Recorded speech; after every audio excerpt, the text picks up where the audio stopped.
Bonjour à tous et bienvenue dans une nouvelle vidéo. Ça y est, le carnet de voyage est terminé. Il est temps de passer à autre chose. Aujourd'hui, je veux parler avec vous du programme que je vais mettre en place cette année pour travailler ma création. Comme je vous l'ai dit dans la précédente vidéo, je trouve que je suis arrivée dans un palier au niveau de ma vie artistique et j'ai envie d'améliorer un peu mes compétences techniques qui sont actuellement un peu sommaires. Petit disclaimer, ce programme se centre sur mes objectifs, mes envies, mes goûts personnels, mes points faibles et s'appuie sur ce que j'ai appris et expérimenté ces dernières années. Et donc ce qui marche pour moi ne marchera peut-être pas forcément pour vous. Et je pense qu'avant de faire un programme pour soi, il est important de faire une petite introspection pour savoir déjà ce qu'on souhaite améliorer et pas juste se dire ah il a l'air sympa ce programme, je vais le tester. Alors si vous pouvez, par curiosité. Mais on est d'accord que si votre objectif principal c'est de faire du réalisme, vous n'allez pas suivre un programme qui va vous apprendre à dessiner des mangas. C'est ça que je veux souligner. Donc pour construire ce programme, je me suis appuyée sur les 7 éléments de l'art qui sont la ligne, la figure, la forme, la couleur, la valeur, la texture et l'espace. Je vous laisse un lien en description qui vous l'expliquera mieux que moi. Ensuite, j'ai relié chaque item à une ou plusieurs pratiques. Pour les lignes, les figures et les formes, j'y ai associé les exercices tels que l'échauffement, les exercices de gesture et d'anatomie, vus dans le programme de Johan Baumal, mais aussi l'étude de l'architecture. Pour la couleur, je vais miser sur l'étude minutieuse des couleurs, c'est-à-dire que je vais prendre une image ou un tableau et je vais essayer de recréer les couleurs à l'identique. Le but n'est pas de reproduire le tableau, mais juste de se centrer sur les couleurs. Là, on est sur un travail un peu plus scolaire, je dirais. Pour la valeur, je vais reprendre mes cours du Milan Art Institute et je vais prendre des photos sur le net pour travailler l'ombre et la lumière, pour ajouter un peu de contraste à mes dessins qui en manquent souvent. Pour la texture, je mise sur le carnet de vie et le junk journal et je me lance ainsi dans l'exercice du collage. Et pour l'espace, je vais continuer mon carnet de voyage ou de vie en passant par les exercices d'observation. Et je vais aussi faire de la copie où je vais m'appuyer sur des œuvres déjà existantes ou sur des screenshots de films pour en analyser la composition et la disposition des éléments et comment tout ça se superpose pour créer un ensemble. Alors bien sûr, certains exercices vont travailler plusieurs éléments de l'art, mais je sais que lorsque je vais travailler les lignes avec la gesture, je serai dans un travail beaucoup moins précis que lorsque je vais travailler la ligne dans l'espace. Donc niveau programme, ça donne quoi? Alors je ne vais pas m'imposer un rythme strict. Si je varie les exercices, c'est aussi pour que ça reste un plaisir. Donc on va construire autour de mon emploi du temps actuel et surtout de manière réaliste.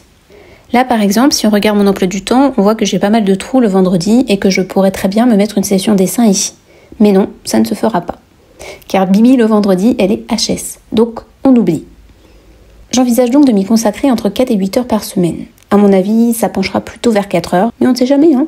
Et ensuite, j'alternerai selon les exercices, selon mes envies. Je n'ai pas envie de me dire, tous les lundis, je fais 30 minutes de gesture. Le mercredi, tu t'entraînes sur ce point pendant 1 heure. Grosso modo, je sais qu'il y aura des exercices qui prendront plus ou moins de temps et des exercices qui seront plus plaisants que d'autres. Pour avoir une idée, je vous ai quand même fait un plan. Donc, ça donnerait quelque chose comme ça. Je vous ai mis une fourchette de temps. Vous pouvez la respecter ou ne pas la respecter. À vous de voir si vous voulez en faire plus ou moins. Donc, je reprends mes notes. Le jour 1, entre 30 minutes et 1 heure, vous pouvez travailler sur les lignes, les figures et les formes. Donc là, je rappelle les exercices, on a de l'échauffement, de l'architecture, de la gesture. Le jour 2, pareil, 30 minutes, 1 heure. J'ai mis toujours des créneaux de 30 minutes et d'1 heure en fonction de vos envies. Vous pouvez en faire plus ou moins, à vous de voir. On est sur la couleur avec donc l'analyse des couleurs. On prend une image et on analyse la couleur. On essaie de reproduire au mieux la couleur. Jour 3, on est sur les valeurs. Donc on travaille sur les ombres. On se fait une petite bibliothèque avec des images en noir et blanc, peut-être, pour commencer. Et on travaille avec le fusain. Ou ce que vous voulez en fait. On peut aussi ajouter le travail sur la texture le même jour, vu que c'est une activité assez ludique, je trouve. Et enfin, jour 4, on travaille sur l'espace, donc le dessin d'observation et travail sur la composition. Voilà pour mon programme de 2025. À côté de ça, je continuerai à travailler ma créativité, je l'espère, sous différentes formes, notamment en continuant la danse, la création de vidéos, l'écriture ou encore mon junk journal. Je vous ferai un petit bilan d'ici quelques temps pour voir où j'en suis. Dites-moi en commentaire si vous suivez un programme particulier cette année ou si vous y allez au feeling. Donc je vais juste faire un petit point sur ce dont je n'ai pas envie, surtout cette année. Donc cette année, je n'ai pas envie de me lancer dans des challenges comme Linktober ou le Mermaid. Et en fait, j'ai plus envie non plus de me retrouver à ouvrir Pinterest et à dessiner des portraits comme je le faisais avant. Parce qu'en fait, mon geste, il était devenu mécanique. Je faisais toujours la même chose, les mêmes lignes, les mêmes ombres, etc. Et donc, c'est pour ça que je me dis que si je travaille sur ces techniques bien précises et que je consacre un exercice à chaque item, moi, je pourrais peut-être m'améliorer et arrêter de faire juste de la copie bête, tout simplement. Donc en fait là je vais essayer de rendre mes entraînements plus efficaces et plus agréables aussi pour moi. Voilà. Donc l'objectif de ce programme, c'est avant tout de casser mes habitudes d'avant qui en fait m'empêchaient de progresser. Alors je parle pas de la période où je faisais mon école d'art.